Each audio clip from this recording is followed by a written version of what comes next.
It happens fast, so fast the palace barely has time to hide it.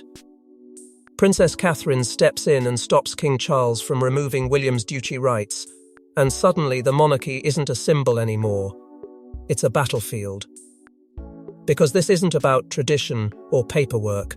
It's about power, legacy, and who gets to control the future when the present starts to crack. 3 minutes ago, everything looked inevitable. Now, nothing is certain. Before we go deeper into what this really means for the royal family, make sure to subscribe so you don't miss a single update. In this dramatized breaking moment, the shock isn't only that Catherine intervenes, it's how she does it. The stop becomes a rare rupture, the kind of interruption the palace is trained to prevent at all costs. Protocol exists precisely to keep disagreement invisible, to keep private fractures from becoming public evidence. And yet Catherine breaks that silence anyway, not with theatrics, but with decisive presence that forces the room to freeze. That alone tells you something terrifying. She believes the consequences of staying quiet are worse than the consequences of crossing a king. People inside the palace understand the unspoken rule: once you expose a clash at the top, you can't put the illusion back neatly. Even if the cameras never catch it, even if aides bury it under schedules and statements, the truth leaks through behavior. It lingers. It changes everything. Because the duchy rights aren't framed here as a ceremonial detail. They are the financial and strategic backbone of William's authority, the pillar that gives him independence, leverage, and reach, quiet power that doesn't require permission every morning to function. And when Charles moves to strip that away, it doesn't read like a minor correction. It reads like a decisive act with teeth, the kind of move that signals a deep breach of trust underneath the family's polished surface. In this story, Charles isn't considering it as an abstract idea. He's acting as if a decision has already been made, as if the moment has already passed where persuasion could work. That urgency is what terrifies the insiders. They panic because this kind of step doesn't just punish an heir, it rewrites the rules of security within the royal system. It sends a message that independence is conditional, that the crown can tighten the leash whenever it chooses, and that no one's position is as untouchable as the public believes. And the palace reacts the only way it knows how, by trying to erase the moment in real time. Not with lies, but with movement. Aides redirect. Conversations become shorter. Faces go carefully blank. Yet the panic remains, because a move like this can't be unseen. It doesn't matter if it's buried from the public. The staff who witnessed it will carry the shock into every hallway, every phone call, every meeting where people suddenly start choosing who they stand behind. The old guard hears authority being asserted. The future court hears a warning shot, and in the middle of it, Catherine's intervention signals something even more explosive. She knows something others don't, or she fears something imminent enough to risk everything in one breath. That's why, in this dramatized account, Catherine's role becomes more than supportive, it becomes protective, in a way that changes her position overnight. She isn't just standing beside William.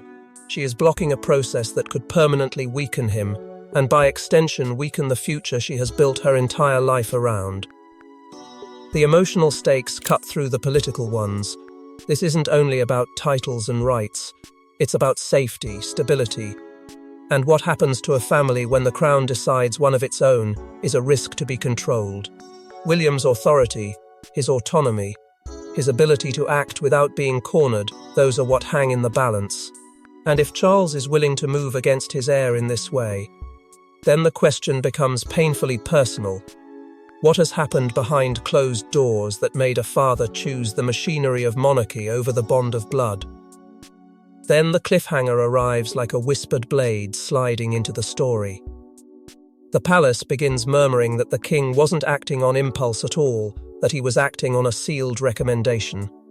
Something formal, something drafted, something that gave him justification strong enough to attempt the unthinkable.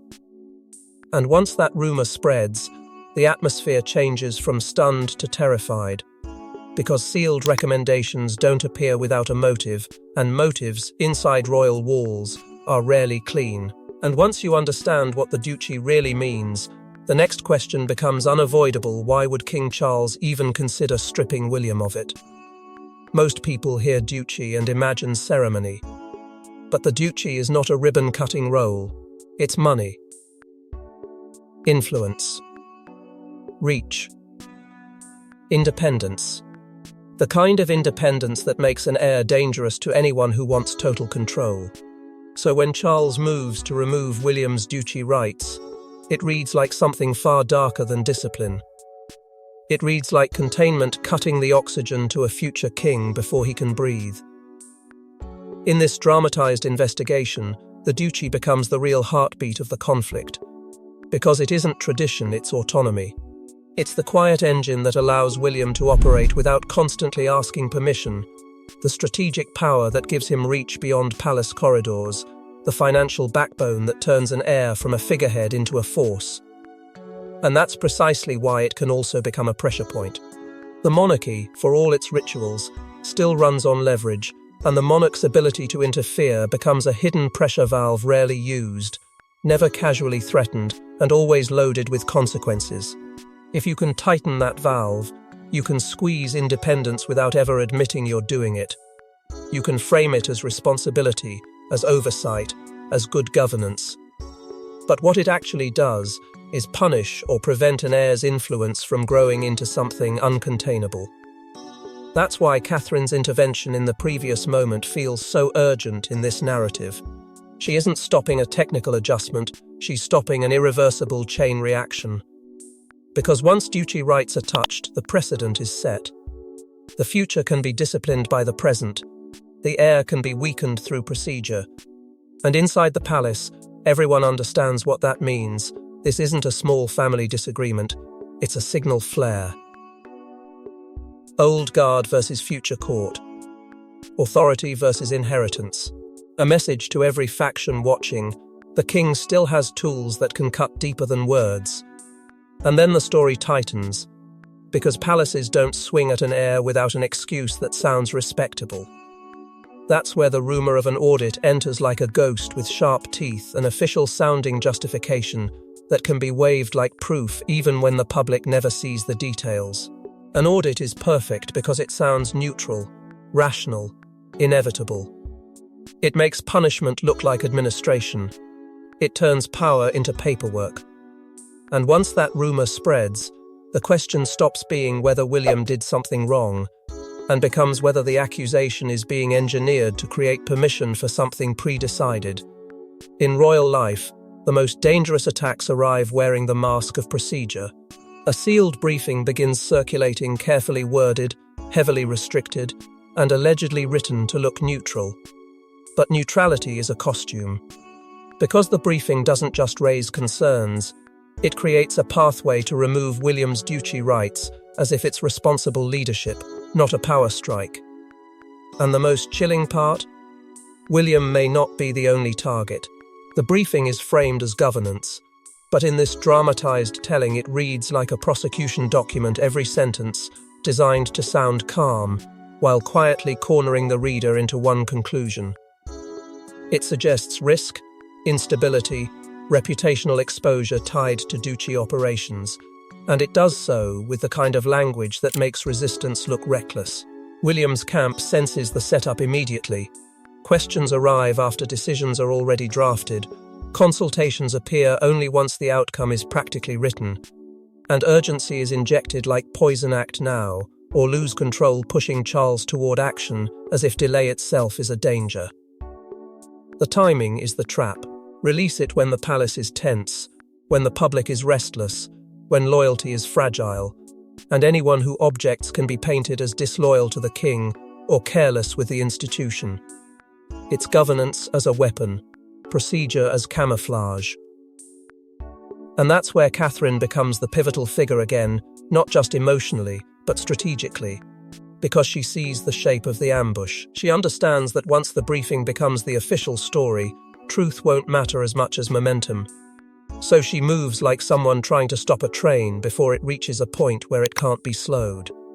In this narrative, she obtains a line from the briefing that doesn't match reality, something small enough to be missed by most readers, but damning enough to prove manipulation.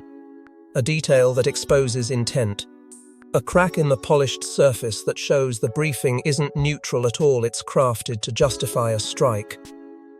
And the moment she sees it, the stakes explode. Because now it isn't just William under threat. It's the crown's integrity itself, poisoned from within by whoever is willing to manufacture proof to reshape the future.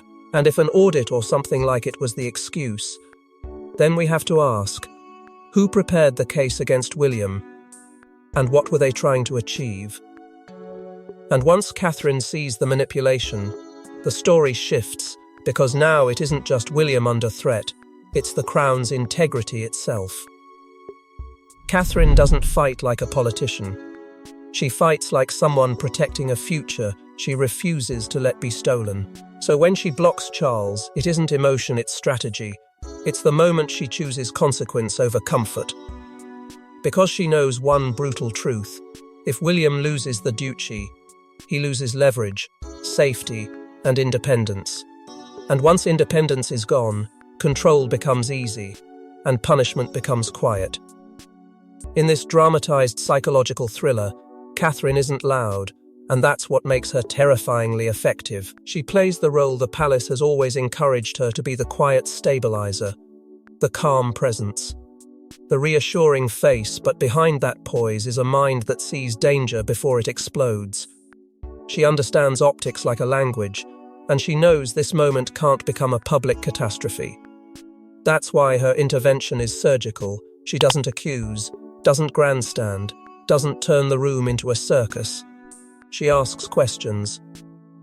Precise ones.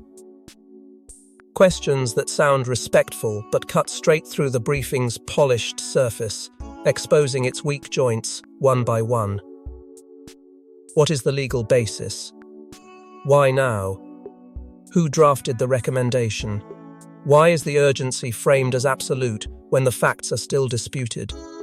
Each sentence forces the decision to slow down, and slowing down is the only way to stop a palace machine once it's been set in motion. And the emotional stakes aren't abstract. In this story, Catherine isn't merely protecting William's status, she's protecting the future standing of their children, the stability of their home, the security of a life built under the promise that the heir's role is safeguarded, not gambled with. She can feel the trap closing. If William's independence is reduced, then every future decision becomes easier to control from above. Every dissent becomes easier to punish without appearing cruel. That's the hidden violence of procedure. It doesn't bruise the skin. It bruises the future. And Catherine refuses to let that happen quietly. Her intervention also suggests something the palace doesn't want acknowledged. She has her own pipeline of intelligence inside the institution. Not a spy network in the theatrical sense, but the kind of quiet awareness built from trust, relationships, and people who choose to warn her when the ground shifts. She knows the timing of the briefing isn't accidental. She knows who benefits from urgency. And in a moment that feels like a blade turning in the dark, she hints carefully, almost reluctantly, that there's a name behind it. Someone Charles trusts. Someone close enough to stand near the king's certainty and whisper doubt about his own son. The atmosphere changes instantly, because once Catherine implies that, the conflict stops being about discipline and becomes about influence, about who has the king's ear, who is shaping his fear, and who is steering the crown toward a future they prefer. A king doesn't move against his heir unless he believes he has no choice, or unless someone has convinced him he has no choice. Charles's silence becomes the loudest sound in the palace. He doesn't offer warmth, he offers duty. And the more he insists it's for the institution, the more frightening it becomes. Because the institution is the perfect excuse for actions that would be unforgivable in any normal family. In this dramatized account, Charles frames the move as stability, implying William has become a risk, not necessarily a bad man, not necessarily a disloyal son, but a force that must be managed before it becomes uncontrollable. The palace whispers about a recent rupture private, serious, unresolved, something that left Charles feeling cornered, something that turned his instincts from fatherly patience into monarchic containment. Advisors hover in the background like shadows with polished smiles, and the story paints them as pressure, voices that fear William's independence, voices that argue autonomy is dangerous, voices that warn the king that if the heir becomes too powerful too soon, the crown will lose the ability to steer its own succession narrative. It's the old guard's favorite tactic: wrap control in the language of safety, make power look like responsibility.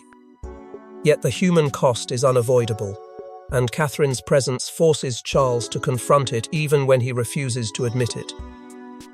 Her calm is a mirror, reflecting back the truth he doesn't want to face, that this isn't just governance, it's a family wound being opened with official hands. The conflict inside Charles becomes the most tragic part: love fighting instinct, affection battling fear, a father wanting peace while a monarch wants certainty. He speaks in careful phrases, avoids direct explanations, and that avoidance creates dread, because what isn't said always feels worse than what is. And then the most chilling phrase surfaces in the whispers around the palace: temporary suspension. Two words that sound measured, reasonable, reversible, yet in practice feel permanent. Because once a right is suspended, the balance shifts, and the people who benefit rarely rush to restore what they've taken. And that's where the tension turns lethal, because if someone close to Charles engineered this, the real battle isn't father versus son, it's influence versus inheritance. And if temporary is the word being used, then the next question is terrifying. Who benefits during the suspension, and what do they plan to lock in before it ends?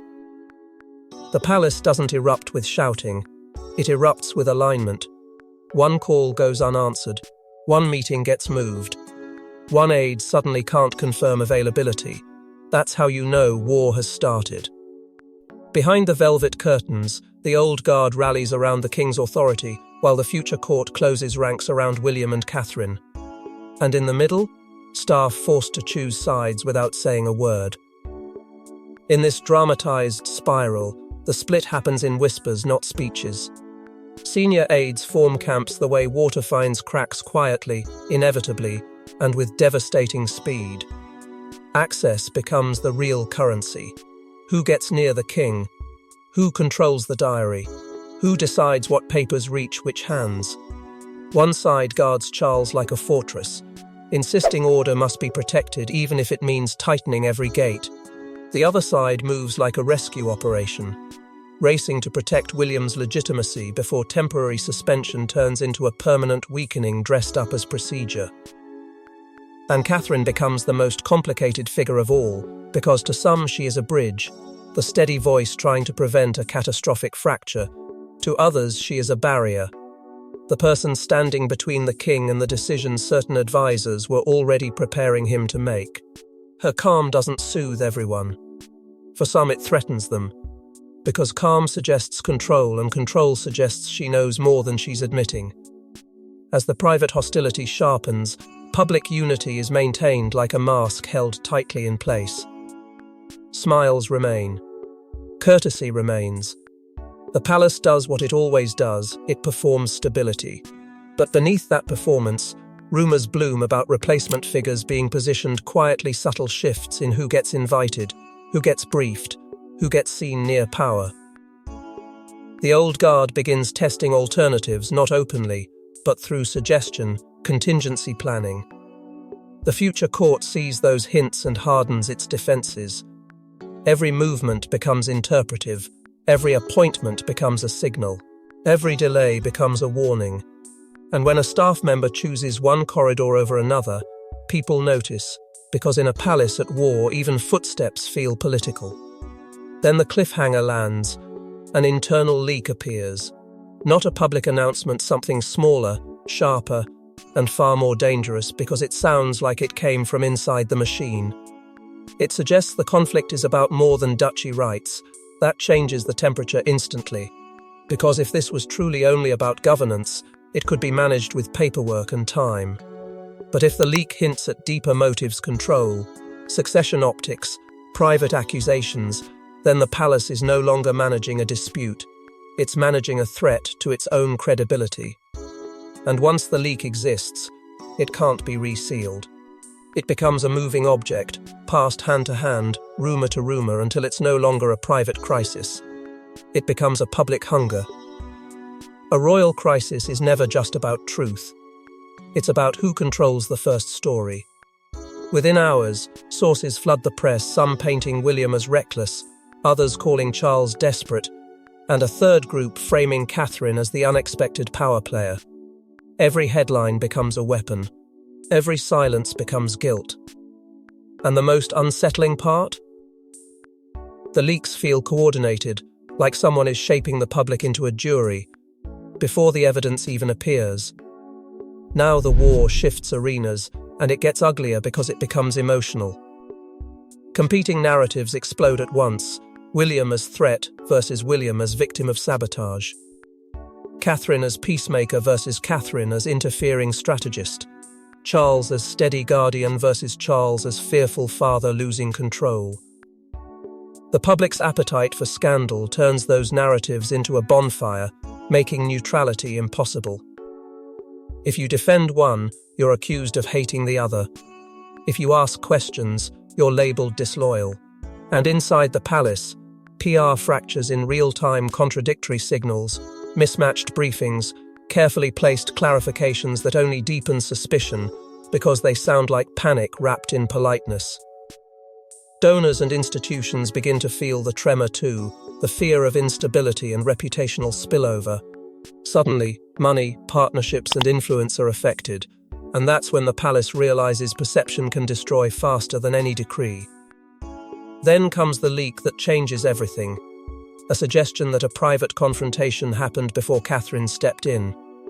That single claim detonates across the story like a silent bomb, because it implies the intervention wasn't spontaneous, it was a response to something said behind closed doors that pushed the king to the edge.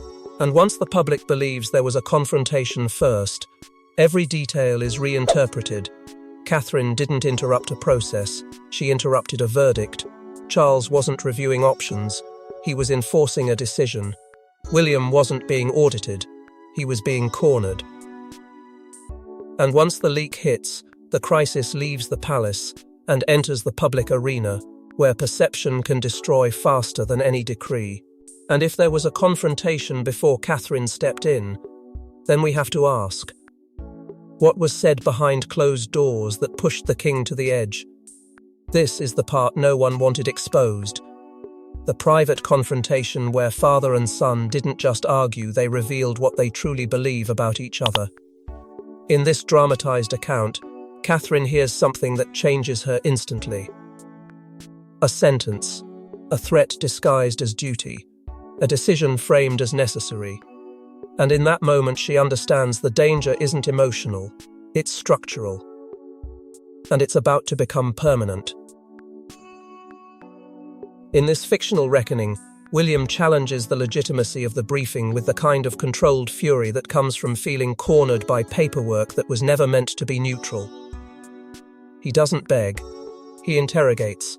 He demands to know why questions are appearing after conclusions were drafted, why urgency is being used like a weapon, why governance suddenly sounds like punishment in a suit and tie. Charles doesn't soften.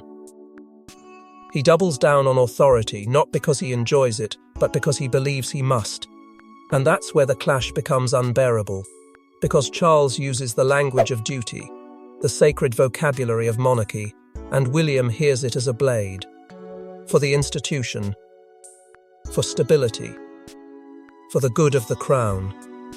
Each phrase lands with the weight of finality, each one implying that what's happening isn't negotiable, only enforceable. Catherine recognizes the tipping point before anyone else dares say it out loud. Once the duchy is removed, the precedent is set. The heir can be weakened by the reigning monarch through procedure, and that means the future can be controlled through fear. This isn't just a family fight. It's a constitutional-style power play hiding inside a private room, and once it exists, it can be used again and again. The emotional fracture is immediate and brutal. William feels betrayed because the move doesn't feel corrective, it feels strategic. Charles feels cornered because he's been pushed into a choice where compassion looks like weakness and hesitation looks like failure. And Catherine feels forced to act because she can see the chain reaction beginning, one decision that turns into another. One temporary measure that becomes permanent. One quiet restriction that becomes a new normal. The phrase "for the good of the crown" becomes the blade that cuts the family, because it allows everything and excuses anything. It's the perfect justification for doing what would be unforgivable in ordinary life. And then comes the moment that changes Catherine's posture from protective to decisive. She warns Charles calmly, firmly, with a steadiness that makes the room feel smaller, that if he proceeds, something cannot be contained. Not anger, not tears, not scandal in the cheap sense.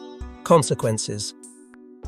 The kind that spread through institutions like a crack through glass.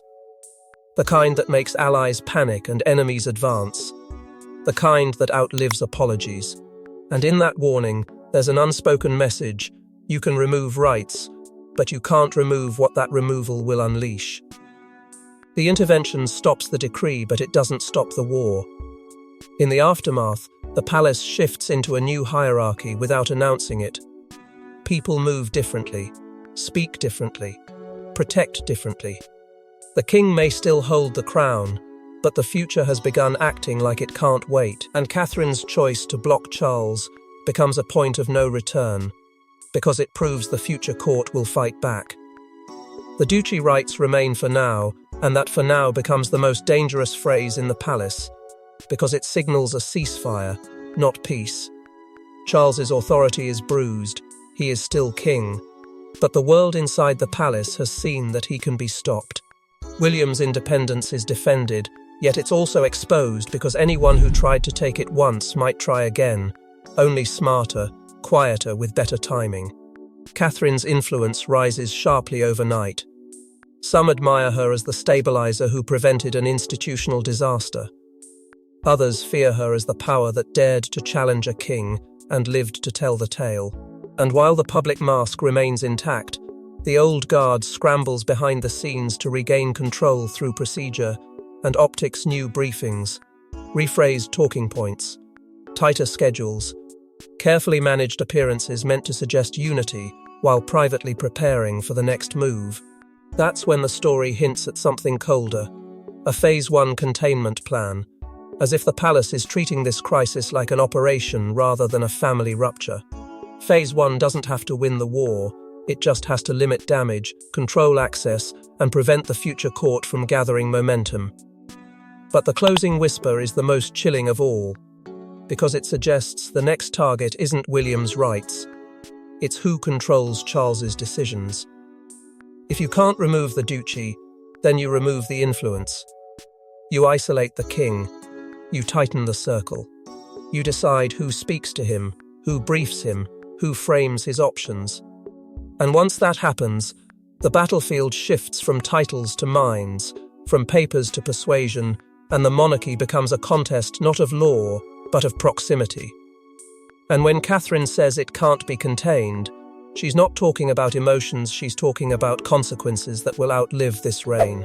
And that's the question that lingers long after the palace goes quiet. If Catherine could stop the king once, what happens when the next move is even harder to stop?